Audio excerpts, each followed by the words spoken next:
278 rear kitchen Cougar coming in on trade here at HaylettRV of Coldwater, Michigan. She's had a little history, but you know, with the age of it, you can kind of expect a measure of that. You know, we carry Cougars new, so I'm really familiar with how this is put together. Not a lot has changed in the construction of them over the years. You see the real heavy aluminum use in the skeleton and whatnot. Very clean pass through here. We'll get the elephants out of the room. If these are disqualifiers, I respect that. Not a problem. That's why I'm talking about them right away. And understand that we're not pricing this thing at full suggested retail value. You know, we take the real world condition of these RVs into account. So the front corner up there on the driver's side at the termination strip, which is where the roof meets the cap, it had a leak there in the past. We're going to spot that up. We're going to make sure that's stopped. It has made its mark known on the inside. I will show you that when we go inside. The stickers on the outside, like all Keystones made during this era, they peeled and flaked. Thankfully, Keystone has adjusted that problem in today's market, and they now use some of the heaviest grade decals on the entire market. But at the time this was built, that was not the case. But that's purely a cosmetic item. And then in the kitchen, there was a little bit of a cold crack in the kitchen floor, and I'll show you that too.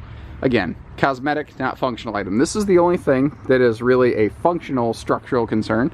But again, it was a small pinhole type leak situation. We're gonna get that touched up. We identified that when it came in so that we don't have to deal with any of the, we don't want you to have to make that phone call of, hey, there's a problem with my RV. I don't want to take that phone call any more than you want to make it. So if that's not fair, I don't know what is.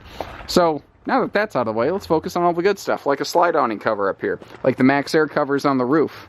You know, there's a lot of good that is present and went into this RV. It's not all just bad news, thankfully. There's plenty of camping to be left done here, and at only 6,900 pounds, she is a true half-ton tower, which is something, if you've watched a lot of my videos, you know I'm not real big into the idea of half-tons and fifth wheels. This one would get it done, and I'd feel fine about it. Awning looks to be in decent shape.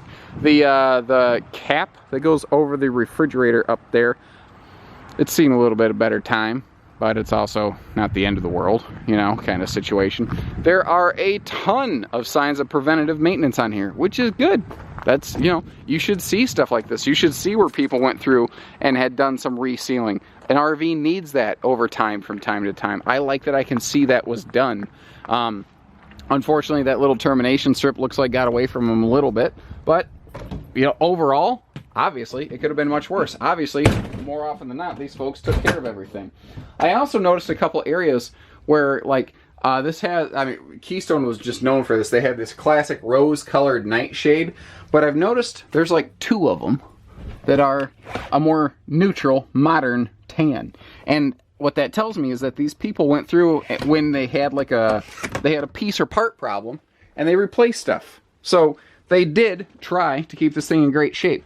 Now, this does not have UV tinted windows, and you can obviously see the difference in the carpeting here, where the slide was covering the carpet versus where the sun was touching the carpet. That just happens on every RV that is of this age.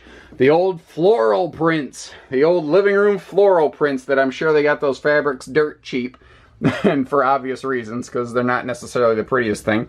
They're here, they're present. That's a hide-a-bed for the grandkids. The dinette can fold down. Who cares? This is not a looker.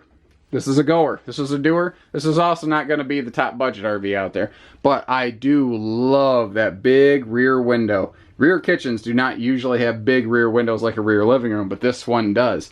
So instead of tiny little windows, they put a big one here and they split the cabinetry. I love that big rear window back there. That is awesome. Great counter and prep space in here too. There's that where they had a cold crack in the floor. Now, I can see a little discoloration on the floor right here, which tells me at some point, some measure of water touched this floor. Now, there is the slightest of soft spots where I'm standing. Obviously, I mean, here, I'm 200 pounds. I can stand on it with one leg. It's not buckling. It's not failing. It's not falling apart. I can stomp on it. It's okay. It's there. I'm going out of my way to be brutally honest. But what's crazy is, like, I'm good at this. I'm good at tracking down problems. I can't find where it came from, because nothing's swollen. There's no swollen wood in here. I don't know how it happened or where it came from. The only guess that I have is that a little bit of water may have actually, because if you look at the tan line on the floor, call it a tan line from where the sun was touching it, it's kind of right there, but the soft spot's only present here, and I don't see any discoloration of the carpet. So what I was wondering is if it wicked in from the slide-out flooring, but I can't find it. But again, I've gone so far out of my way to talk about something here that really doesn't stop you from going camping.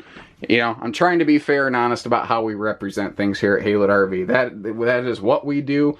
The phrase that I use all the time, guys, is if I see you at Walmart and you're buying a head of lettuce, I don't want to have to hide in the dog food until you're gone.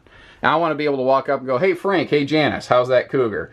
And they could be like, yeah, you know, thanks for being honest with us about it. We were able to get some things fixed real cheap, and, you know, we're real happy with it now. Awesome. You know, that's the conversation I want to have. I refuse to hide things and have the conversation of, you lying snake, there's all kinds of problem with my fifth wheel that you hid from me, and now I hate you. I'm not going to do that. Classic 3-level fifth wheel where we've got a dedicated middle bathroom deck with this hallway with all sorts of closet space in here. That has got a huge monster double closet and big double dresser drawer below. Split bath design was kind of a necessity for a long time due to the, at the time, more limited tow capacity of towing vehicles. That's less of a concern now. Trucks have gotten bigger, stronger, faster. They have the technology. Up top here, I think that's actually like some kind of clothesline mechanism someone had installed here. But you can see we've got the skylight, the power vent fan, some dedicated towel storage up here. I mean, everybody and their brother built the upper deck of fifth wheels like this for a long time because it's actually a just hyper-efficient method of doing so. Now, up here, let's get the big scary thing out of the way. You can see that, yep, water got to it. You know, you can see where the laminate had slightly peeled here. You can see a little bit of softer wallboard and whatnot. And I encourage you, please, come visit our dealership. Put your hands on this in person and form your own opinion. Is this worth your money? That's the question. And my answer is not yes or no. I have no answer. I have no say in the matter. This is all up to you guys. Again, I'm trying to be fair and just representative of reality. Not positive, not negative, just facts.